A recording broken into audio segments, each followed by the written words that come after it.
हे सुंदर साहब जी, आप बड़े ध्यान लगा के देखिए कि रंग महल वो कैसा होगा।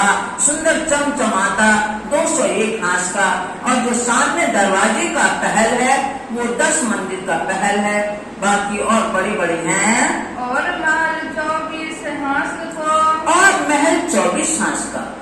रंग महल की दक्षिण दिशा की तरफ जब हम जाएंगे तो दक्षिण दिशा की तरफ, जिस तरफ हौज कौशल तालाब है, जिस तरफ माणिक पहाड़ है, माणिक पहाड़ और हौज कौशल तालाब के बीच में 24 हांस का सुंदर महल है। 24 हांस यानी पहल, जैसे इसमें बने हुए हैं, हम लोग में पहल बने हुए हैं घुमावदार, इसको पहल कहते हैं, इसी को हांस कहते हैं। ऐसे 24 हांस का सुंदर महल है। हर चीज उसमें 24 की है। 24 ही मंदिर है, यानी 20 मंदिर और 4 दरवाजे, 24 ही पहल है, 24 ही ऊपर बुर्ज है, 24 ही उनमें कुंड बने हुए नीचे, 24 ही धाराएं गिरती हैं। ऐसी सुंदर शोभा है 24 हांस के महल की, और 24 ही नहरें निकलती हैं चारों तरफ से, और उनका बहुत विस्तार हो जाता है। और जहाँ से नहर बहती है बाहर, उनमें भी सुंदर बगीचे हैं 24, और अपरंपारों की शोभा है। बड़ी नहरें और जोई, बड़ी नहरें और जोई, उनकी बड़ी बड़ी विशाल नहरों का रूप लेती हैं। और जोय कहते हैं जमुना जी को। और जो जमुना जी है, जो निकलती है पुखराज पहाड़ से, मूल कुंड से, ढको चबूतरा, अग्निज का कुंड, ढको चबूतरा और मूल कुंड से जमुना जी प्रवाहित होती हैं। तो पहले पूर्व की तरफ जाती हैं 4.5 लाख कोस, और फिर वहां से बहती हैं दक्षिण की तरफ, तो ये 9 लाख कोस की दूरी है। फिर दक्षिण से फिर पश्चिम की तरफ हौज कौशल तालाब तक जाती हैं 4.5 लाख कोस की दूरी में, वहां जाके समाहित हो जाती हैं। ऐसे 18 लाख कोस इनकी लंबाई है, और 500 मंदिर की चौड़ाई है जमुना जी की। और तालाब मानिक, और तालाब कौन है? हौज कौशल तालाब। सुंदर हौज कौशल तालाब है, जिसकी गोलाई में है 64 मंदिर का, और 6400 मंदिर का है, और उसकी 128 पहल है। 128 ही उसमें गुमटियां बनी हुई हैं, और छोटी गुमटियां 124 बनी हुई हैं। उसमें बड़े बन के 5 वृक्ष उसमें चक्कर लगाते हैं। जो पाल बनी हुई है हौज कौशल तालाब की, सुंदर हौज कौशल का तालाब का पानी मिश्री से भी मीठा और दूध से भी ज्यादा उज्जवल। उसमें बीच में टापू महल है, सुंदर एक हीरे का टापू महल है, जो 64 पापड़ी की कमल की तरह है। इसकी 3 भौम चौथी चांदनी है, और चांदनी पे 14 की रात्रि में सिद्धार्थ रामानी सखियों के साथ वहाँ आनंद विहार करते हैं टापू महल में। और सुंदर जो जल है, उसमें जो भी जीव जंतु हैं वो हमारी नौकाओं का काम करते हैं, और सुंदर नौकाएं भी हैं, तो हमें टापू महल तरफ ले जाती हैं। और जो 128 हैं हांस, वो 128 रंग के हैं। अपरंपार शोभा हौज कौशल तालाब की है। इनके 4 घाट हैं। पहला पूर्व की तरफ जो है 16 देवरी का घाट है, दक्षिण की तरफ 13 देवरी का घाट है, पश्चिम की तरफ है झुंड का घाट, और रंग महल की तरफ है 9 देवरी का घाट। ऐसे सुंदर 4 घाट शोभायमान है ये हौज कौशल तालाब के। 4 हाल हवेली हुई, और माणिक पहाड़ भी बताया, दक्षिण दिशा की तरफ भी माणिक पहाड़ है, जो सुंदर 48 लाख कोस ऊंचाई है इसकी, और उतना ही गिरद है उसकी। और इसमें 12,000 का ही कमाल है। 12,000 पहल का एक कमल, मतलब एक भौम ऊंचा चबूतरा है, उसमें 12,000 ही महल की पंक्तियां आई हैं, 12,000 ही ऊंचाई है। एक भौम की ऊंचाई 14 करोड़ 40 लाख है। इस तरह से इनकी ऊंचाई है। और उसमें क्या है, जो हवेलियां हैं 12,000, तो 6,000 गोल है और 6,000 चौरस है। उन हवेलियों की क्या विशेषता है कि एक हवेली में 12,000 महल, एक महल में 12,000 मंदिर, एक मंदिर में 12,000 कोठरियां, और उसमें 12,000 खम्भ लगे हैं, उनमें जंजीरें लगी हुई हैं, और जंजीरों में 12,000 हिंडोले सुंदर शोभायमान है। ऐसी सुंदर शोभा माणिक पहाड़ की है, वो माणिक रंग का है। चारों तरफ सागर की। और चार हवेली जिसको छोटी रान कहते हैं, चारधार हवेली भी कहते हैं। छोटी रान वो पूरे गिर्द चक्कर लगाती हैं और जिमी की हुई। चारों तरफ सागर की। सागर यानी 8 सागर है। जो बड़ी रान है उसमें सबसे पहले 32 खांचे हैं। उन 32 खांचों में विशाल विशाल हवेलियां हैं। एक एक खांचे में 12-12 हजार हवेलियां हैं और चारों दिशा में चांदनी चौक आए हुए हैं। सुंदर हरे लाल वृक्ष आए हुए हैं और 12,000 हवेलियों की ऊंचाई भी है 14 करोड़ 40 लाख सूजन। तो इतना रान यानी दुर्गबंदी का काम करती है। वो बड़ी रान दुर्गबंदी का काम करती है। बहुत ऊंची ऊंची हवेलियां हैं। और फिर मध्य में क्या है? 8 सागर, 8 जिमी और 16 हवेलियां। तो 8 सागर कौन कौन से हैं? नूर सागर, नील सागर, क्षीर सागर, दधि सागर, घृत सागर, मधु सागर, रस सागर और सर्वरस सागर। सर्वरस सागर को हम महर सागर कहते हैं। ये पूर्व दिशा की तरफ है। तो इस तरह से 8 सागर है और 8 जिमी है और 16 हवेली मध्य में है। फिर तीसरी पंक्ति में फिर 32 हवेलियां हैं। इसको बड़ी रान कहते हैं। ये पहली परिक्रमा है बाहर की जाते समय। दूसरी परिक्रमा छोटी रान है। तीसरी परिक्रमा माणिक पहाड़ है। चौथी परिक्रमा जवेरों की वन की नहरें हैं। तीसरी परिक्रमा वन की नहर है। चौथी माणिक पहाड़ और 5वीं जवेरों की नहरें हैं। और 6वीं परिक्रमा में ये हौद कौशल तालाब आता है। पश्चिम की चौगान आती है। बड़ोवन, मधुवन, महावन के वृक्ष आते हैं। पुखराज पहाड़ आता है और जमुना जी आती है। अक्षरधाम आता है। ये सब 6वीं परिक्रमा के अंतर्गत आता है। और मोहलात बड़ी रान की। और बड़ी रान की मोहलात में विशाल विशाल हवेलियां हैं और सबके चारों दिशाओं की तरफ चांदनी चौक आए हुए हैं। गिरद पाल कहीं सोए। गिरद पाल कहीं सोए। और जो ये हौज कौशल तालाब है उसकी सुंदर पाल की शोभा है। पाल पोली है, नीचे महल बने हुए हैं। हौज कौशल तालाब बीच में है और पाल है। पाल पोली है और हीरे की है। नीचे महल बने हुए हैं। उनमें खम्भों की हारे हैं। उसमें हिंडोले लगे हुए हैं। और 8वां सागर। और 8 सागर जो बड़ी राम में बताए। और पहाड़ पुखराज। और पहाड़ पुखराज ये उत्तर दिशा की तरफ है। एक रत्न का पुखराज, रत्न का पुखराज पहाड़ बना हुआ है। ये गुरु का रंग है। तो ये पुखराज पहाड़ कैसा है? इसकी भी 1000 हाथ में एक चबूतरा है। उसके ऊपर 5 पेड़ यानी 5 थंब आए हैं। उन पर ही 6वीं भाव से छज्जे बढ़ते बढ़ते बढ़ते तो 4 लाख कोस ऊंचाई तक महल बनते गए हैं। फिर पश्चिम की घाटी है, उत्तर की घाटी है, पूर्व में बंगला है। ऐसी सुंदर शोभा है। फिर ऊपर 4 लाख कोस पर फिर महल बनते हैं। तो 4 लाख कोस ऊपर और बनते हैं। इस तरह से 8 लाख कोस ऊंचाई है इनकी पुखराज पहाड़ की। सुंदर शोभा है और बंगलों की सुंदर शोभा है। बंगलों के नीचे ही ऊपर से पानी आता है और नीचे नीचे आते आते जो पुखराज तालाब है, फिर अदबीज का कुंड है। अदबीज का कुंड से फिर धपो चबूतरा है और फिर मूल कुंड से यमुना जी प्रवाहित होती हैं। जमुना जी यहाँ प्रगति। और जमुना जी यहाँ प्रगति है। पहले कुछ दूर तक ढपी रहती हैं, फिर खुले रूप में आ जाती हैं। ये बेवड़ा करत है श्री राज। ये बेवड़ा करत है श्री राज। बंगला जी में बैठ करके सबको चितवन के द्वारा परम धाम पहुँचाते हैं। ये विवरण सुनाते हैं। जहाँ पति महल खुली चली। जहाँ पति है जमुना जी ढपी हुई है और फिर खुली हुई है तो 10-10 देवरी आएंगी। जहाँ पटी हुई है वहाँ 10-10 देवरी इस तरफ और 10 देवरी उस तरफ और बीच में 5 देवरी आई हैं। वहाँ तक पटी हुई है।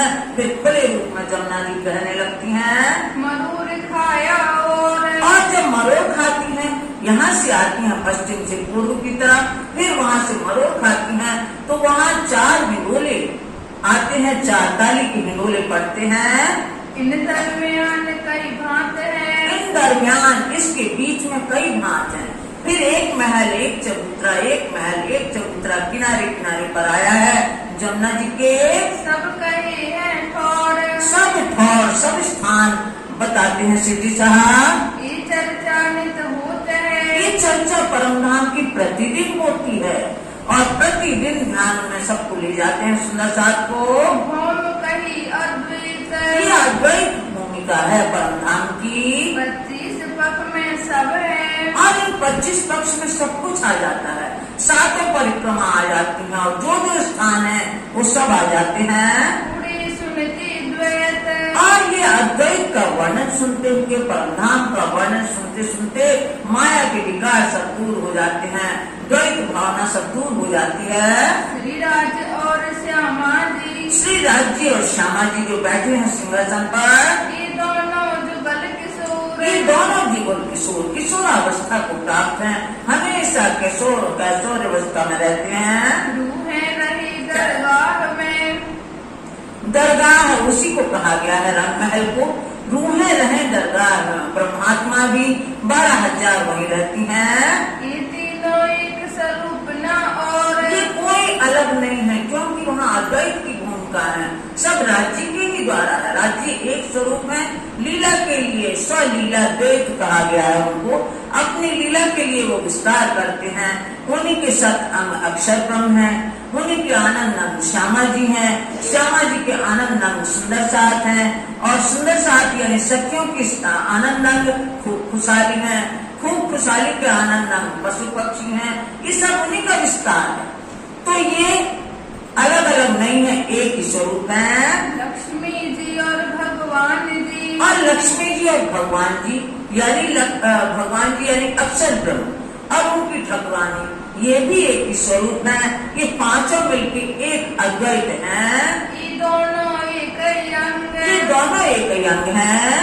ये है अंग श्री राज के, ये ही अंग श्री राज के, श्री राज जी के ही ये अंग है, इसलिए इनसे भिन्न नहीं है। ये पांचों अद्वैत एक संग, इन पांचों को अद्वैत मानना चाहिए, अलग अलग इनका अस्तित्व नहीं है। और भगवान जी की दृष्टि से, और जो भगवान जी हैं अक्षर ब्रह्म है, जो अक्षर ब्रह्म की दृष्टि में क्या होता है, कई ब्रह्मांड आते हैं और मिटते हैं, कई कोट उपजे इंद्र, कई कोट ब्रह्मांड इनकी नजरों के सामने आते हैं, बनते हैं और पल भर में मिटा देते हैं। पल फिरे उड़ जाते हैं, पल फिरे उड़ जाते हैं, एक पल के ही बाद में ये सब मिट जाते हैं। त्रिगुण समेत ब्रह्मांड, त्रिगुण समेत ब्रह्मा विष्णु महेश समेत ऐसे ब्रह्मांड कई बनते हैं और कई लय हो जाते हैं। अक्षर आवे मुजरे को, और अक्षर ब्रह्म अपने धाम धनी श्री राज जी के दर्शन करने के लिए आते हैं श्री धाम धनी के दीदार, और दर्शन करने के लिए आते हैं। मुजरा कर पीछे फिरे, मुजरा यानी दर्शन करके पीछे घूम जाते हैं। रिझावे परवरदिगार, रिझावे परवरदिगार अपने धाम धनी को प्रसन्न करते हैं, प्रतिदिन दर्शन करने के लिए आते हैं। जहाँ राज के दिल में, जहाँ राज के दिल में, राज्य के दिल में जो कारण बना और महाकारण बना ये खेल देखने का कारण ये बना कि चक्रवर्ती संवाद, जो प्रेम संवाद रोज होता था, सब लोग कहते हमारा प्रेम बड़ा, श्यामा जी कहती हमारा प्रेम बड़ा, राज्य कहते हमारा प्रेम बड़ा, ये कारण बना। चक्रवत कारण, ये चक्रवत कारण बना, जो प्रेम संवाद होता रहता था वहाँ ये कारण बना ये खेल का। तेल दिखाए बेवरा किया, और फिर महाकारण वही बना, कुंज भवन की रेत में ये चलो दौड़िए जा, जो जाको चूल्हे थे सूता के हाथ बिकाए। वहाँ सब जब धराशायी हो गए तब राजी महाराज ने सोचा कि इनको हमारी पातशाही की पहचान नहीं है, इनको हमारे स्वरूप की पहचान नहीं है कि मैं ही सब ये यहाँ का करता धरता हूँ, ये इन्हें पहचान नहीं है, हमारे प्रेम की पहचान नहीं है, इसलिए इनको निरूपण करना बहुत आवश्यक है, बताना बहुत जरूरी है। हक के दिल में उपजा, मैं दिखाऊं अपना इशक और दिखाऊं बादशाही, रूहें जाने नहीं मतलब, ये सचमुच नहीं जानती कि मैं कौन हूँ और मेरी क्या यहाँ बादशाही है, इसलिए उनके दिल में ये उत्पन्न हुआ। और फिर क्या हुआ, इसके बाद ये खेल बनेगा।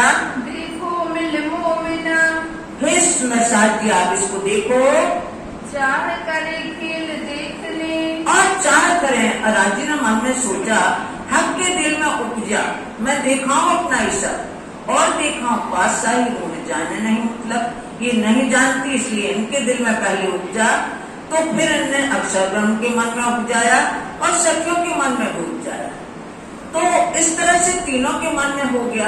इन्हें तो खेल दिखाना है, उनके मन में हो गया, अक्षर ब्रह्म के मन में अक्षर मन उपजिए आस, देखो धनी जी को प्रेम विलास। और सखियों के मन में आ गया, जब रोज दर्शन करने आते हैं तो उस दिन थोड़ा गर्दन तिरछी किए रहे धनी। तो सखियों ने सोचा कौन आ रहा है, किसके लिए ऐसा कर रहे हैं, तो देखा तो अक्षर ब्रह्म, उन्हें तो दिखाना था। तो फिर उन्होंने पूछा ये कौन है, आज तक नहीं देखा हमने। तो उन्होंने कहा ये अक्षर ब्रह्म कहलाते हैं, ये क्या करते हैं, उन्होंने कहा ये खेल बनाते हैं, माया का खेल बनाते हैं। वो खेल कैसा होता है, वो खेल झूठ का खेल है, झूठा खेल है। सब तरह से उन्होंने पूछ लिया, फिर तो उनके अंदर जिज्ञासा उत्पन्न हो गई, हमें तो ये खेल देखना ही है, जो अक्षर ब्रह्म बनाते हैं वही खेल देखना है। तो राजी महाराज ने सोचा हमने उपजा दी तो इनके मन में चाहना होगी, चाह करे खेल देखने की, ये चाहना करेंगे खेल देखने की। मैं बरजे बेरती न, राजी महाराज कहते मैंने 3 बार मना किया कि ये फिर कहेंगी, इसलिए 3 बार मना किया। तुम भूलोगे तहकीक, और राजी महाराज ने कहा कि तुम निश्चय भूल जाओगी, हमें भी भूल जाओगी, अपने आप को भी भूल जाओगी और अपना ये घर भी भूल जाओगी। रही न का हुआ तीन, किसी को विश्वास नहीं आएगा किसी की बात पे, ऐसी जगह खेल देखने जाओगी कि कोई कितना ही समझाएगा कोई फर्क नहीं पड़ेगा, विश्वास ही नहीं करोगी तुम। तब रब्द करे मुझसो, तब रब्द करे मुझसे, तब ये हमसे बहस करेंगी, तब ये हमसे संवाद करेंगी कि नहीं हमें तो देखना है कि मेरो कहो न माने कोई, और हमारा कहना भी नहीं मानेंगी, क्योंकि उन्हें तो हट जिद पकड़ लेंगी वो, इसलिए हमारे लाभ समझाने में नहीं समझेंगी। तब सपना दिखाऊंगा, तब धनी ने पूरी पूर्व प्लानिंग बना ली, पूरी योजना बना ली कैसे करना है हमें। तब उनको हम स्वप्नवत संसार दिखाएंगे, इनो पे मंगाएगी सोई, इन्हीं के द्वारा, जिससे हमारे ऊपर दोष ना आए, इन्हीं से मंगवाएंगे खेल और इन्हीं को दिखाएंगे और ये स्वप्न का संसार देखेंगी। अक्षर को इच्छा भई, और अक्षर को इच्छा हुई, अक्षरातीत के महल में प्रेम इष्ट वर्तक, सो सुध अक्षर को नहीं किंवित खेल करत। अक्षरातीत के मन, वो अक्षर ब्रह्म के मन में भी ये आ गई कि जो इनका महल है, ये रंग महल, यहाँ कौन सी अंतरंग लीला होती है ये हमें भी जानकारी नहीं है। कितनी मधुर ध्वनि आ रही है यहाँ से, कैसे नृत्य की आवाज आ रही है, ये कौन है, कैसा इनका प्रेम है, कैसा क्या लीला होती है, ये हमें भी देखना है। तो अक्षर ब्रह्म के मन में भी उपजा दी, रूहों कैसा इसका, रूहों का कैसा धनी से प्रेम है, प्रेम परवर दिगार सो, प्रेम परवरदिगार से, राज्य महाराज से इनका कैसा प्रेम है, क्यों रहे साथ हक, और कैसे रहती है यहाँ रंगमहल में। तब हुक्म कुदरत मलकूती, तब हुक्म कुदरत मलकूती, तब राजी महाराज ने हुक्म का आवरण डाला अक्षर ब्रह्म के ऊपर। जो अक्षर ब्रह्म कई कोट ब्रह्मांड बनाते और मिटाते थे जागृत अवस्था में, अब उनके ऊपर स्वप्न पड़ गया, हुक्म हो गया और वो स्वप्न में आ गए। तो उन्होंने कुदरत का ये प्राकृतिक मलकूती यानी छह ब्रह्मांड का खेल रचा, भाई दीदार चाहे जो और उन्होंने खेल बनाया। इत अक्षर को विश्व मन 5 तत्व 14 भवन, या में महाविष्णु मन, मन के त्रिगुण, ताकि फिर चर सब उत्पन्न। इस तरह इस संसार की रचना हुई। तो ऐसे उनके ऊपर आवरण डाल दिया कि जैसे खेल बनाते थे बनाए। इन विध नूर जमाल मोमिना, इस इन विध नूर जमाल मोमिन, नूर जमाल यानी राजी महाराज और ब्रह्मात्मा है। नूर सिलसिले उपजाते न, नूर सिलसिले उपजाते। अक्षर ब्रह्म ने क्रमशः ये प्राकृतिक ब्रह्मांड बनाया, छह ब्रह्मांड बनाया। तब रूहों के दिल उपजा, तब रूहों के दिल में उत्पन्न हुआ। हम खेल देखे भगवान, हम तब सखियों के मन में उपजा ये बात कि हम अक्षर ब्रह्म जो खेल बनाते हैं वो खेल देखें हम भी। मांगी आज राज पे और विचार ही बना लिया उन्हें, पहले तीसरी भाग से ही विचार बना लिया कि आज जब पूछेंगे धनी कि आज कौन से घाट चलना है तो हम लोग कहेंगे अक्षर के घाट चलना है। यही मांगना है आज तो। हमें कब हुई पहचान, हमें कब पहचान होगी, हम भी उस खेल को देखेंगे। हम आपस में रब्त करके सब सखियां आपस में सब ने सलाह बांध ली कि एक स्वर से एक बात करेंगे।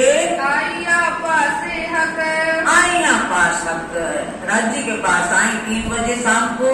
हमें खेल देखने की, हमें खेल देखने की बहुत तमन्ना है, हमारी तो तीव्र इच्छा है कि हम खेल देखें। कहीं बड़ी चाह बुजुर्ग, हमें बहुत ही चाहना है उस खेल देखने की। बहुत बढ़ जाए इनको, धाम धनी ने बहुत रोका कि मत जाओ तुम लोग उस झूठे संसार में, उस दुख के संसार में। तुम सब भूल जाओगी, पानी पत्थर आग छूने लगोगी, किसी को ना पहचानोगी, सब दूर दूर हो जाओगी, सब बिछड़ जाओगी, उस खेल में मत जाओ। फिर 3 बेर उन्होंने मना किया और सखियों ने बार बार 3 बार मांगा। बहुत चाहे जब देखिया, और इनकी तीव्र इच्छा देखी जब धनी ने। उतारी बीच अंधेर, उतारी बीच अंधेर, सब सखियां बैठ गई। कहाँ बैठ गई? मूल मिलावा। तीसरी पांच से होकर के राज्य महाराज ने कहा कि चलो भाई बैठो, शांति से बात करते हैं, चलो मूल मिलावा में चलते हैं। मूल मिलावा में घेर के सबको उठा लिया और बैठ गए। और सखियों के मन में तो वही बात थी कि हमें तो खेल देखना है। तो उन्होंने कहा ठीक है बैठ जाओ तुम लोग सावधान होकर के। तब सखियां कहती हे धनी यहीं दिखाओगे कि कहीं बाहर ले जाना है? तो उन्होंने कहा यहीं बैठे बैठे दिखाएंगे, तुम लोग सब सावधान हो जाओ। सब सावधान हो गए, बिल्कुल चिपक के बैठ गए, सट के बैठ गए। कैसे बैठ गए? जो दाढ़ी की कलियां जिस तरह अनार के दाने घसे रहते हैं उसी तरह सब बैठ गए। और सखियां क्या कहती हैं, खिलवत में वाणी में आया है ये कि सब सखियां कहती हैं जो मैं भूलूं तो तू मुझे दीजिए तुरंत बताए, तू भूले तो मैं तुझे दूंगी तुरंत जगह। एक दूसरे से ये वादा कर लिया कि हम भूल जाए अगर खेल देखने में तुम हमें बताना, और तुम बोलोगे तो हम तुम्हें जगा देंगे। अब उनका तो यही था कि साथ में जा रहे हैं तो साथ में ही देखेंगे, लेकिन वहां तो अलग अलग सबको बिछड़े ही जाना है।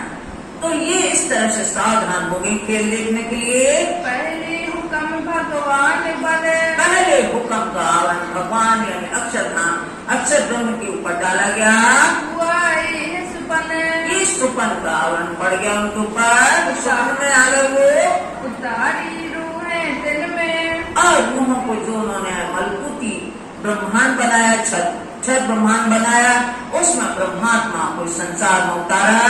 आइया खेल देखन, आइया खेल देखन, सबसे पहले ब्रज मंडल में आई खेल देखने के लिए। पहले आए ब्रज में रही, पहले आए ब्रज मंडल में रही 11 वर्ष 52 दिन। 11 बरस 52 दिन, 11 वर्ष 52 दिन ब्रज की लीला की, उसमें सब सखियां साथ में थी। और राज्य महाराज कृष्ण जी के रूप में है। आत्म अक्षर जोश धनी धाम बाल्यावस्था है इनकी। पीछे पहुँचे वृंदावन में, ये 11 वर्ष और 52 दिन की लीला देख के, क्योंकि सखियों को तो बाल लीला देखनी थी, अक्षर ब्रह्म की लीला देखनी थी, तो यहाँ सखियों को मनोरथ पूर्ण हुए। फिर अब जब 52 दिन विरह के बीते, विरह इतना तीव्र हुआ सखियों के अंदर कि वो कृष्ण के बिना व्याकुल रहने लगी, दिन रात उन्हीं का चिंतन करने लगी। तब शरद पूर्णिमा के दिन श्री कृष्ण जी ने बंसी बजाई और बंसी की आवाज सुनकर के सब ऐसे दौड़ पड़ी जैसे प्यासे को पानी मिल गया हो। ऐसे सब घर बार छोड़ करके माया का कोई लवलेश उनके सामने नहीं आया और वो दौड़ पड़ी अपने प्रीतम से मिलने के लिए। एक रात वहाँ रोशन, और ऐसे रास के ब्रह्मांड में जो योग माया का ब्रह्मांड था, यहाँ क्या था, काल माया के ब्रह्मांड में जो ब्रज की लीला देखी अज्ञानता थी। कोई ज्ञान नहीं था कि हम कृष्ण जी के पीछे क्यों भाग रहे हैं, बस प्रेम था उनके। प्रेम सर्वोपरि था, क्योंकि प्रेम के ही स्थान से आई थी, परम धाम से आई थी। तो वो मूल संबंध जो प्रेम का था वो प्रेम बना रहा है इनके अंदर ब्रज में। अब रास में आधी चेतनावस्था है, आधी जो जागती हुई आधी सोती हुई। इन्हें यहाँ भी पूरी चेतना नहीं है कि पूरी जागृत अवस्था में, ऐसी बात नहीं है वहां भी। तो वहां किया किशोर लीला की, वहां रास लीला किया और रास लीला में संजोग और वियोग की लीला हुई। रामते खेलते खेलते थोड़ी अहंकार आ गया तो अक्षरधाम जो आगम अक्षर जो धनी धाम था तो वो सृष्टि जो आवेश था राजी महाराज का उन्होंने खींच लिया। अब जो अक्षर ब्रह्म थे वो अकेले रह गए, वो शक्ति तो चली गई। उनने सोचा कौन बन कौन सखी कौन हम, यो चल फिर आदम रास आया मैंने जागृत हो, क्योंकि वो भी अखंड भूमिका में रहते हैं अक्षरधाम में रहते हैं अक्षर ब्रह्म। तो वो रास उनके हृदय में अखंड हो गया, सबलिक के महाकाल में अखंड हो गया। चित्त तुमको इच्छा रही, लेकिन फिर जागने के बाद जब संयोग लीला हुई और वियोग लीला हुई रास में, फिर उन्होंने जब वियोग देख लिया तब सखियां कहती हैं हे धनी ते घर ए वाला ते घर ले चालो जहाँ हमने विरह न कमाए। ऐसे घर ले चलो, अब उन्हें ये ज्ञान नहीं है कि कौन से घर जाना, ऐसे घर ले चलो जहाँ हमें विरह न हो, आपके साथ में रहे हम, आपसे जुदाई न हो, ऐसे घर ले चलो। ऐसे घर में एक क्षण के लिए जागृत हुए अपने मूल मिलावा में। फिर उन्हें ध्यान आया कि हम तो दुख का खेल देखने गए थे, अभी दुख तो देखा ही नहीं, न अलग अलग गई है। तो अब ये मन के मनोरथ पूर्ण न होने के कारण फिर इस तीसरे भगवान में आना पड़ा। तो तीसरी बेर खेल देखने के लिए आए, क्योंकि 3 बार मांगा था, 3 बार धनी ने रोका था और 3 ही ब्रह्मांड बने। ब्रज का रास का और ये जागने का ब्रह्मांड बना। इन्ना इंदुलना सूरत है जो अध्याय है कुरान में, उसमें इनके लिए राज्य की रहमत उतरी, यानी कि इनकी कृपा उतरी कि इनको ये ज्ञान हो जाए जो कुरान में अपना ज्ञान आया है, इसको पढ़ करके अपने घर की बातें याद आएंगी। तुम्हें वास्ते उतारी खैर, तुम्हारे ऊपर तुम्हारे लिए ब्रह्मात्माओं के लिए खैर उतारी, यानी कि महर कृपा दृष्टि की उस वाणी के द्वारा। रसूल आए तुम वास्ते, और रसूल मोहम्मद साहब की जो 3 सूरतें हैं वो रसूल मोहम्मद सबसे पहले बसरी स्वरूप आए, तुम्हारे लिए ही ये ज्ञान लेके आए, तुम्हारे लिए ही वो पत्रवाहक बने। धरी जुदी जुदी 3 सूरत, उन्होंने 3 स्वरूप अलग अलग धारण किए, बसरी सूरत, मलकी सूरत और हक की सूरत। उन्होंने 3 सूरतों में काम किया। यहाँ ये खेल तुम खातिर किया, ये ब्रह्मात्मा हे सखियो, ये खेल तुम्हारे लिए बनाया गया है। फलता रोज क़यामत, और कुरान में जो कहा गया था कि फलता रोज यानी कल के रोज आत्म जागृति होगी, समूह जागरण होगा, सो उसमें पहले से संकेत दिया था। 5 चीजें बका से उतरी, और 5 चीजें अखंड परम धाम से अवतरित हुई। कौन सी है? सत्य चिद आनंद अनंत अद्वैत। सत्य कौन है? अक्षर ब्रह्म, अक्षर ब्रह्म की जागृत बुद्धि सत्य है। और चिद कौन है? चिदघन स्वरूप राज्य का जोश और आवेश। आनंद अंग कौन है? श्यामा जी, यानी श्यामा जी की आत्मा आई है, सुंदर बाई श्यामा जी अवतार पूर्ण आवेश की आधार। और तीसरा ये हो गया अनंत क्या है? राज्य महाराज का हुक्म है। अद्वैत का है? अखंड वाणी, ये अद्वैत वाणी है, अखंड वाणी है। तो इस तरह से ये 5 चीजें बका से तुम्हारे लिए आई हैं। सो तुम्हारी खातर, ब्रह्मात्मा हे सखियो तुम्हारे लिए आई है ये 5 चीजें। हुक्म आया तुम पर, तुम्हारे लिए राज्य का हुक्म आया है। फिरस्तों का लश्कर, फिरस्तों का लश्कर, ईश्वरी सृष्टि तुम्हारा रखोपा करने के लिए आए हैं राज्य महाराज के हुक्म से। जबराइल जोश धनी का, और जबराइल जोश का जो फरिश्ता है धनी का, वो भी आया, समय समय पर वाणी अवतरित हुई। करे तुम्हारी वकालत, और तुम्हारे हृदय पवित्र रखेगा। ये जबराइल जोश का फरिश्ता है और तुम्हारी वकालत करेगा वाणी के माध्यम से। तुमको साफ रखेगी, और तुम्हारे हृदय पवित्र रखेगा। ये कहूँ बैठ ना सके इल्लत, इल्लत कोई परेशानी कोई बलाय नहीं बैठ सकेगी। असरा पी ले आइया, और अशरफी जो जागृत बुद्धि का फरिश्ता है जो वाणी कायम करेगा, बुद्धि का फरिश्ता असराफील एक फरिश्ता आया, अपनी फौज बनाए, अपनी फौज बनाएगी। किस तरह से आए हैं ये? सुर फूंका संसार में, और बिगुल बजाया, वाणी का बिगुल बजाया संसार में। सबसे पहले संवत 1735 में अपने निजानंद पद्धति को वहाँ जाहिर किया और ये वाणी का बिगुल बजाया।